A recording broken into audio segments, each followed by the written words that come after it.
Falënderimet dhe lavdërimet i takojnë të lavdishmit të madhit Zot, Allahu Xhaleshanuhu, Zoti të botrave, krijuesi të gjithësisë, ndërsa salavatet dhe selamet më të përzemërta, më të sinqerta, ja drejtojnë, ja dedikojmë shembulltyrës së njerëzimit, pejgamberit tonë të dashur Muhammed Mustafas, familjes së tij, shokëve të tij dhe të gjithë atyre të cilët më vonë e ndoqën në rrugën e tij.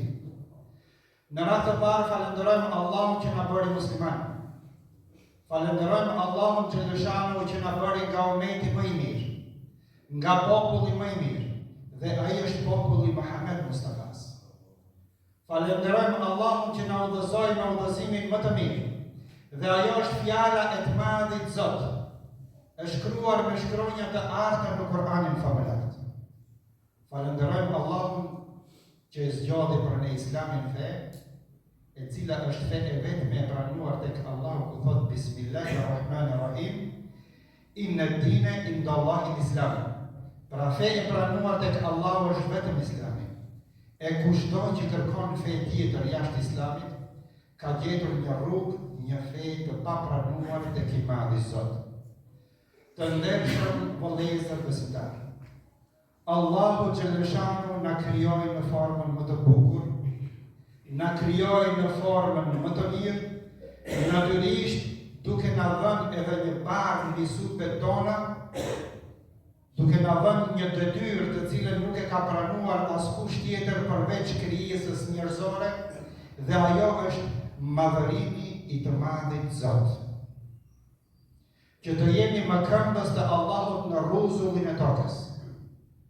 Që fjala e Allahut të lëvizë dhe të praktikohet nëpërmjet qenies së njeriut. Të ndershëm vëllezër besimtar, çdo gjë në këtë botë është e afatizuar dhe e ka një kohë të caktuar të saj. Edhe jeta jonë, të ndershëm vëllezër besimtar, është e afatizuar. Kur Allahu Xhaleshanuhu zbriti Ademin a.s. në tokë, i tha: "O Adem, ti dhe pasardhësit e tuaj", pra pasardhësit e Ademit jemi ne, dhe ata të cilët do të vinë pas nesh, dhe ata të cilët pra u larguan para nesh, "ti dhe pasardhësit e tuaj do të zbrisni për një kohë të shkurtër në tokë." Ajo kohë e shkurtër është jeta jonë. Prandaj të ndershëm vëllezër besimtar, pasi ne jemi krijesa të afatizuara, atëherë duhet të mundohemi që të organizojmë jetën tonë në mënyrë të mirëfillt, që të jemi pozitiv dhe të kemi punë të mira në jetën tonë, nga se pejgamberi sallallahu alaihi wasallam thotë: "Njeriu më i mirë është ai i cili jeton më gjatë, por nuk është gjatësia esenca, dhe ka thot më tepër ai i cili ka punë të mira." Njeriu i cili jeton në një interval kohore më gjatë dhe e ka të begatuar në rrugën e Allahut, pra ka më tepër punë të mira dhe punë të dobishme për të cilat do të shpërblehet. Prandaj, kur flasim për punët e mira, të ndershëm vëllezër besimtar, ata punë të mira nuk i zgjedhim ne, por ata punë të mira i ka zgjedhur Madhi Zot dhe i ka definuar ata. Ju a ka funduar atyre statusin e tyre dhe rregullarin e tyre, dhe ne do të zgjedhim aty ku është liria e zgjedhjes tonë, është ta bëj apo mos e bëj. Ndërsa vlera e saj është e caktuar nga i Madhi Zot. Dhe punët më të mira i Madhi Zot na i ka bërë të obligueshme, na i ka bërë farze. Të ndershëm vëllezër besimtar, sot jetojmë në një kohë konfuze. Kur themi kohë konfuze, është një kohë kur informata dhe dezinformata janë bashkuar një dhe ne nuk e dim cila është e mirë dhe cila është e keqe, cila është e saktë dhe cila nuk është e saktë.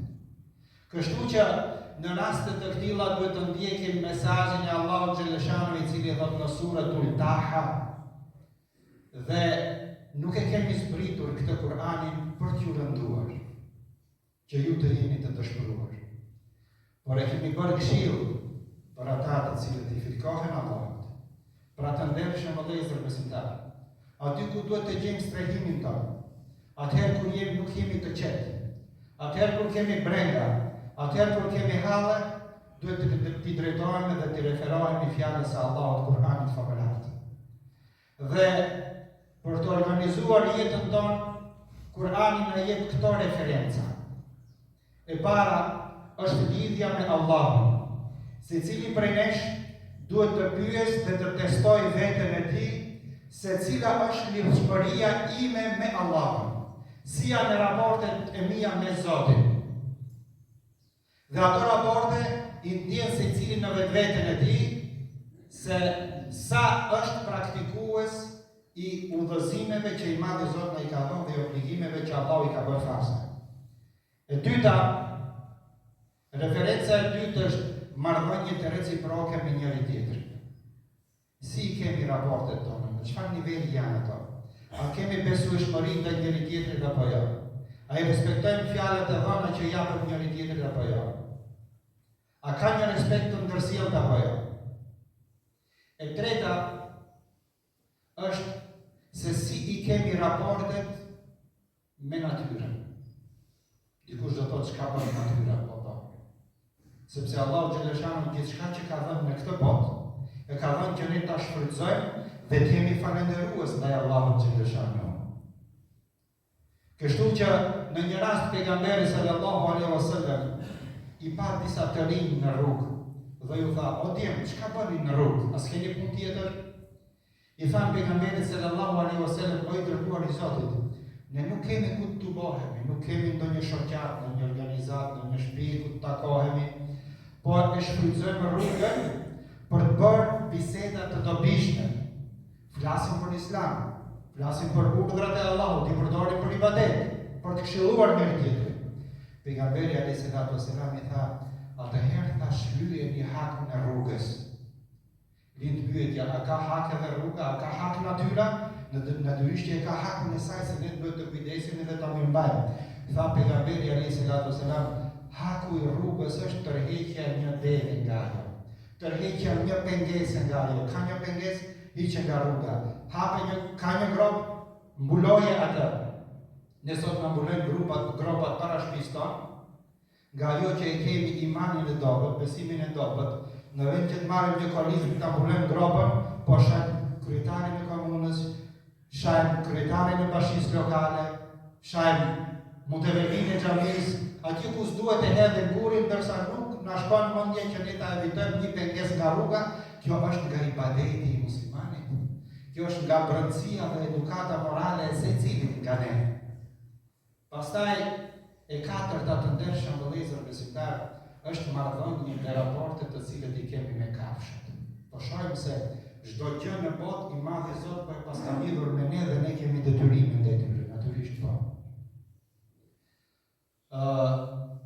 Allahu i ka bërë që kafshët të jenë pra në dispozicionin tonë, ne të shfrytëzojmë ato, të na shërbejnë ne, të ushqejemi me ato, të shfrytëzojmë për punë fizike, të ishme. Mirë po, kujdesit ndaj tyre është duhet të jetë në nivel. Në një rast shënohet se si një grua të cilës i hynte një mace në shtëpi dhe i bënte nganjëherë ndonjë telash. E çfarë bëri ajo, e kapi dhe e lidhi në shtëpinë e saj derisa ngordhi. E pastaj i madhi Zot e dënoi këtë duke e çuar në fundrinë të xhehenemit vetëm për shkak të një mace. Pse? Sepse Allahu xhaleshanu secilit nga ne ja ka dhënë furnizimin, nuk e la macën të gjejë furnizimin që i madhi Zot ja ka dhënë. E pastaj kemi një rast tjetër, një njeri tjetër, i cili nuk ishte ibadetshi. Ende nuk ishte filluar me ibadet, si themi ne, ende nuk na ka zgjidhur madhi Zot, dhe s'kan filluar të fal namaz, dhe s'kan filluar të hyjnë në rrugën e Zotit. Edhe ai ishte i atij. Ishte i jetshëm dhe hyri në një bus, rrezikoi jetën e tij për të shpëtuar një qen, për të pirë ujë. E shojti hetjen e tij kur hypi lart në gjyt nga busi, e pa një qen që shkonte rreth e përqartë busit, dhe pastaj i tha vetvetes: "Ky qen është i jetshëm sikur se isha unë pak më herët."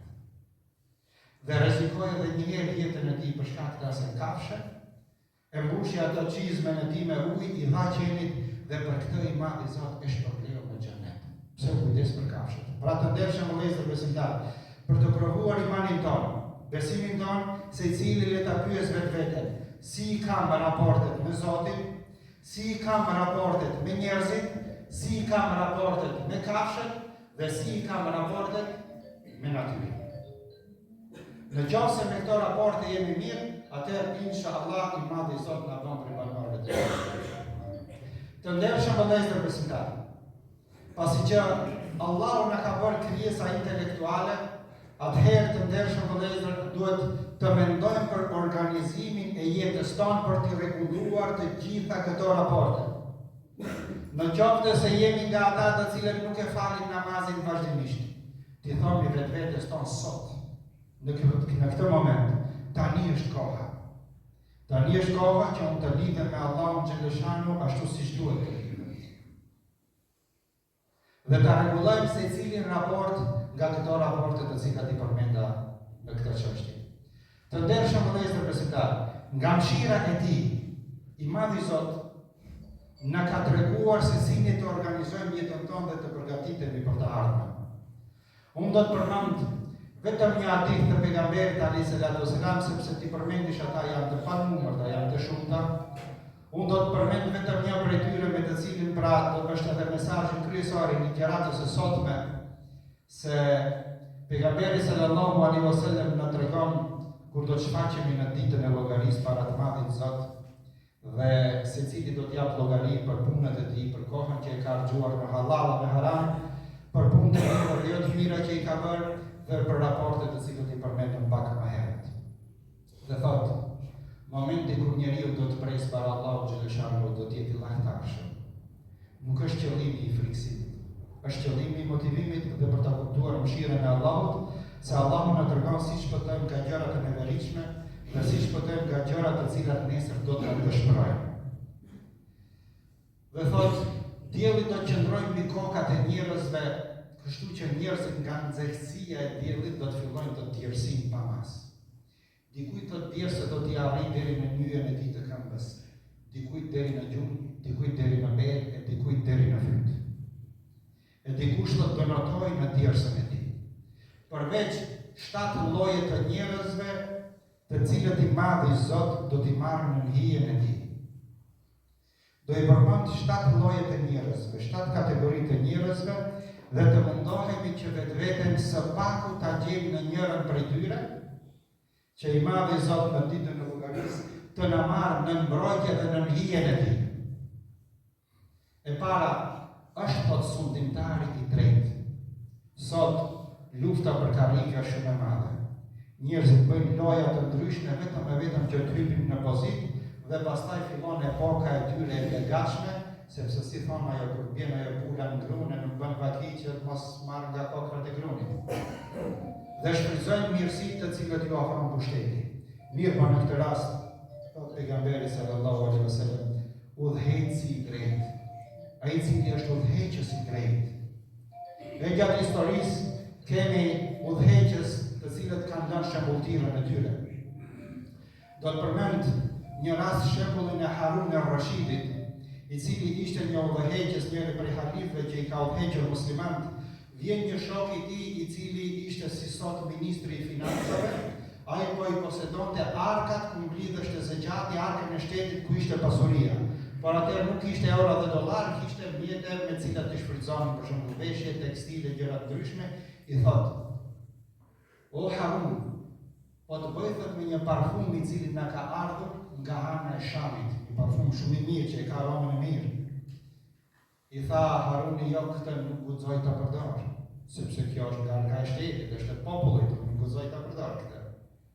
Po tha: "Atëherë unë po ja hap kapakun, ti tha merri vetëm merri aerën." Ai e mbylli undën dhe tha: "Esenca e parfumit nuk është parfumosja, është era. Andaj edhe era haram të marrësh nga ajo e cila nuk takon është ndaluar." Pra ky ishte një udhëheqës i cili as parfumit nuk dëshironte të marrë erë e jo të vjedh nga arka e shtetit. Ose e kemi Ebu Bekrin, shokun më të ngushtë shoqëruesin e jetës së pejgamberit sallallahu alaihi wasallam, i cili një natë kishte ndezur qiriun dhe po bënte disa punë administrative të shtetit kur ishte udhëheqës, e pastaj vjen një njeri për t'i kërkuar diçka. Hyrin konakun e tij, duke i kryer i thot: "Hazreti Ebu Bekri, ti mbaroj këto punë 2 minuta e pastaj flasim." Kaluan ato 2 minuta që mbaroi punën e tij, e shojti qiriun, e ndezi një qiri tjetër. I tha: "O Ebu Bekri, nuk e kuptova pse bëre këtë gjest."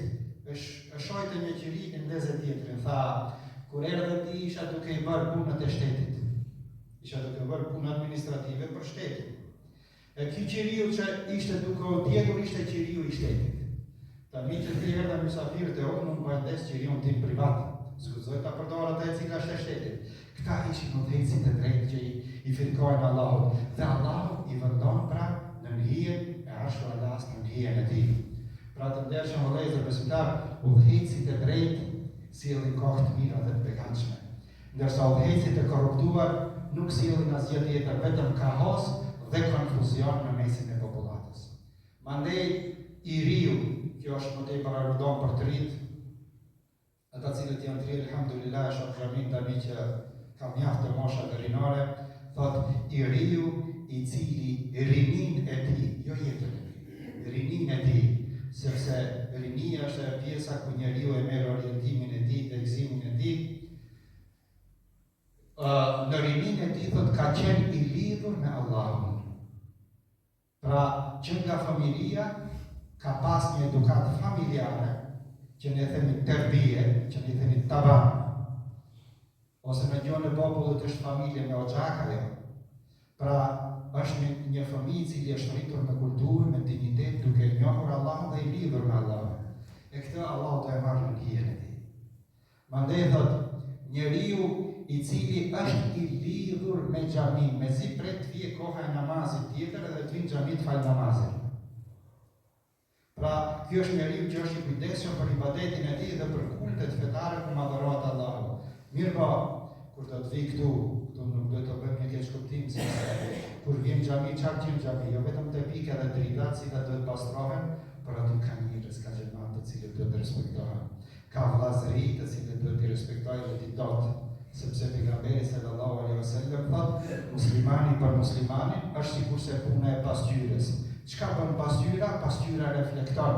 E ti kur del në një dasëm ose një takim me ndonjë mik, shkon rregullohesh para pasqyrës derisa rregullohesh mirë, përformosesh mirë, e pastaj del e takohesh me shokun, me mikun apo shkon dasëm diku të ka pëlqyer vetvetja.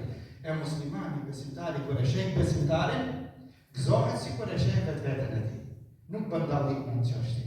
Pra, njeriu i cili është i lidhur me xhamin dhe respekton besimtarët, respekton muslimanët dhe ndjen mungesën e tyre. Pastaj është dora e majtë të mos e di se çka bën e djathta. Ne japim lëmosh, japim sadaka.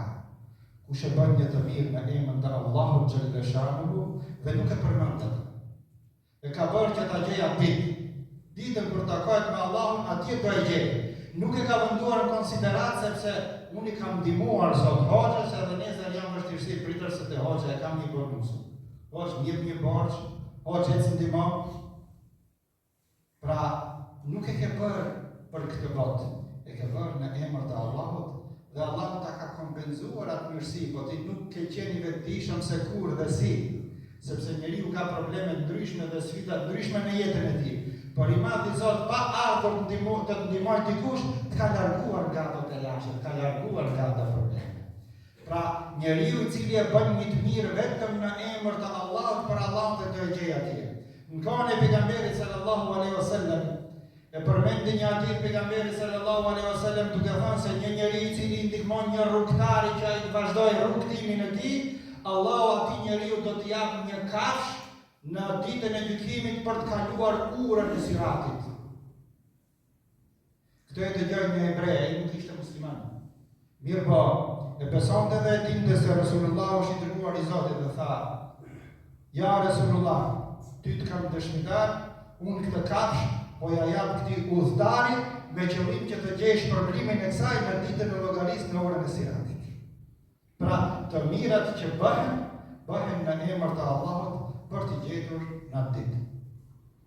Pra, dora e majtë mos e di se çka bën e djathta. Kjo nuk kupton humanitetin dhe mirësinë. Tjetra në radhë është morali të ndershëm vëllezër besimtar. Morali i besimtarit duhet të jetë në nivelin e duhur. Pejgamberi sallallahu alaihi wasallam thotë, kur një njeri spravohet nga një grua e bukur dhe me autoritet për t'u vetmuar, ndërsa ky e ignoron dhe i thotë kam frikë Allahut. Pra po e përmend një sprov shumë të madhe e bukur, që nga bukuria nuk mohohet dhe me autoritet, me famë botnore, që e një gjithë bota. Mirë po, duke ju frikuar Allahut, atë jo, kam frikë Allahut. Kjo është mbrojtja e morale. Pra çdo musliman, çdo besimtar dhe çdo besimtare, kur përballet me sfida për ta prishur moralin e saj, thot kam frikë Allahut. Shënohet me ngjarje se si një grua, një vajzë muslimane, kishte rënë pranë nevojë dhe kishte nevojë për mjete financiare. Shkon të një kushëriri i saj dhe i thotë, kam nevojë për mjete financiare që të ndihmosh. I thotë, nuk të ndihmoj, ose do të ndihmoj, por në qoftë se ti vetmuash me mua. Ajo u largua, sepse nuk mund ta pranonte këtë gjë. Kur pas e nuk kishte zgjidhje tjetër, ju afrua atij dhe tha, pranoj. Por ai kur u afrua i tha, a nuk i frikohesh Allahut? Kur i përmendi këto fjalë, i riu u largua. Pra, kur e bën një veprim që ti e mbron moralin tënd, pra, në emër të Allahut, Allahu do ta marrë secilin në hijen e tij. Prandaj të ndershëm vëllezër besimtar, ne flasim për moralin, por këtë pikë e kemi pasur fshehur në kulturën tonë, në traditën tonë. Prandaj kur kemi parë në rrugë, flas për gjeneratat më të hershme, jo për gjeneratën e sotme. Kur kemi parë që një vajzë gacmon dikush, ne me një herë kemi ndihmuar dhe kemi lajmëruar dikë sepse filani po shkon tash nderoj ose po i flet filane se gacmon. Nuk e kemi lënë këtë. Kur e kemi parë dikë që nuk ka qenë në rrugë siç duhet, e kemi këshilluar, po ndoshta ja kemi futur edhe në shuplak të vogël. Kur i ka thënë babës, baba ja ka futur ditën. Mirë ta ka bërë. Pse? Sepse e ka motivuar që të jetë pozitiv, të mbrojë moralin e tij dhe të jetë në rrugë të Zotit. Pastaj e radhës të ndershëm vëllezër besimtar është kur dy musliman e duan njëri tjetrin vetëm për shkak të islamit, vetëm se janë musliman. Nuk ka asnjë interes. Nuk ka interes ekonomik, nuk ka interes financiar, nuk ka asnjë lloj interesi, por e don vetëm nga arsyeja, vetëm nga sebebi, sepse ai është musliman. Dhe e fundit të ndershëm vëllezër besimtar është njeriu i cili kur është vetëm. Çka bën njeriu kur është vetëm? Mendon. Fillon automatikisht truri të mendojë. Dhe me njerë fillon në problemi që i ka pas. Fillon në krizat financiare që i ka, në problemet familjare cilat i ka. Mirë po, kur ullet nuk mendon për këto çështje. Mediton për Allahun. Fillon të mendojë për të madhin Zot. Kush është Allahu? Sa i mëshirshëm është ai? Sa i dashur është ai me robërit e vet? Dhe duke medituar për Allahun, atëherë fillojnë dhe i pikojnë lotë nga sytë e tij. Kujt i referojnë këto lotë? As dhimbjes, as gajnes, as hallit, as krizës, i dedikojnë të madhit Zot, që vjen nga mëshira e Allahut, nga syri i besimtarit. E këto lotë do jenë dëshmi në ditën e llogarisë që i madhi Zot njeriu ta marrë në hijen e tij. Pra të ndershëm vëllezër besimtarë, nuk do të zgjas më tepër, por secili në këto pika të cilat i përmenda, le të mundohet ta gjejë veten e tij. Në qoftë se nuk e ka gjetur deri sot, le të mundohet që të jetë njëri prej tyre. Le të mundohet që të jetë në njërin prej tyre dhe inshallah i madhi Zot në ditën e llogarisë do të na marrë në hijen e tij. Allahu Akbar, Allahu Akbar, Allahu Akbar. Ashhadu an la ilaha illa Allah, ashhadu an la ilaha illa Allah. Ashhadu anna Muhammadan Rasulullah, ashhadu anna Muhammadan Rasulullah. Hayya 'alas salah, hayya 'alas salah, hayya 'alal falah, hayya 'alal falah. Qad qamat as-salah wa qamat as-salah. Allahu Akbar, Allahu Akbar. La ilaha illa Allah.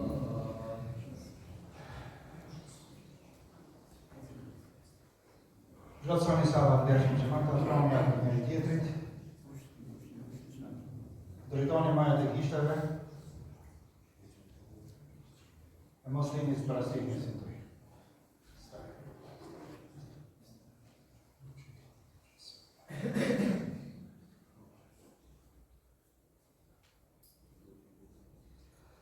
Allahu Akbar.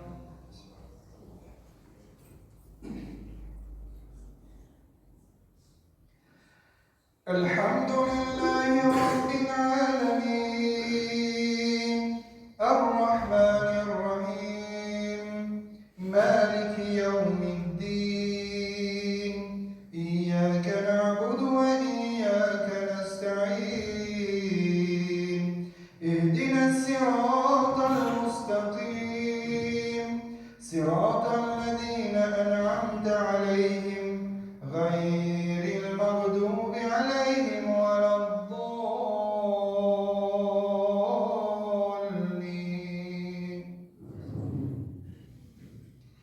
Alif Lam Mim. Dhalikal kitabu la rayba fihi hudan lil muttaqin, alladhina yu'minuna bil ghaibi wa yuqimuna as-salata wa mimma razaqnahum yunfiqun, walladhina yu'minuna bima unzila ilayka wa ma unzila min qablik wa bil akhirati hum yuqinun, ulaika ala hudan min rabbihim wa ulaika humul muflihun. Innal ladhina kafaru sawa'un 'alayhim أأنذرتهم أم لم تنذرهم لا يؤمنون. ختم الله على قلوبهم وعلى سمعهم وعلى أبصارهم غشاوة ولهم عذاب عظيم.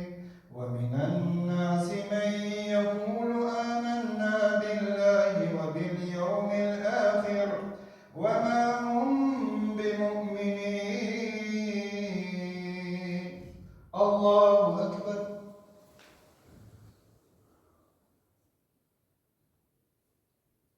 سمع الله لمن حمده. الله أكبر.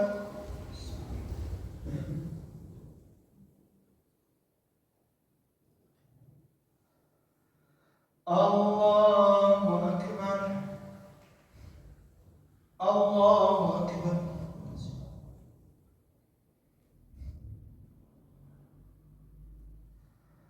الله أكبر.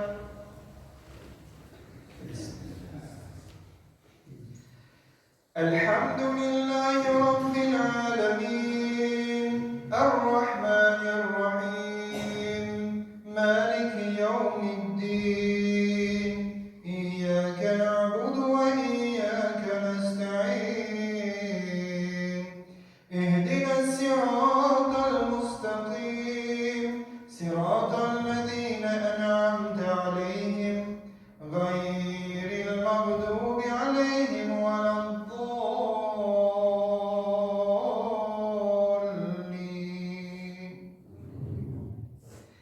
كما أرسلنا فيكم رسولا منكم يتلو عليكم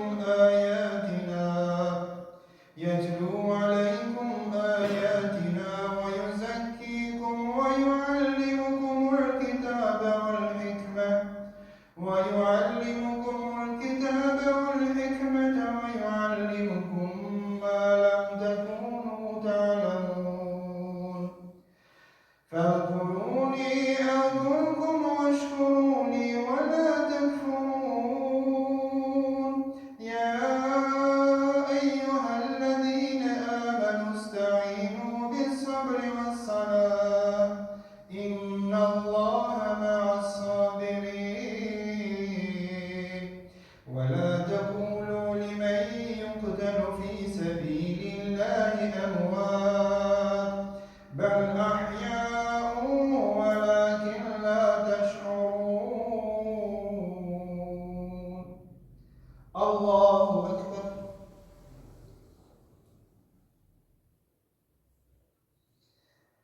سمع الله لمن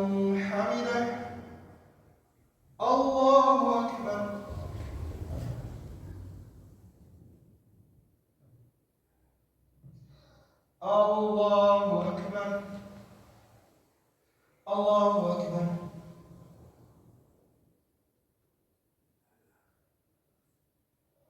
Allahu Akbar.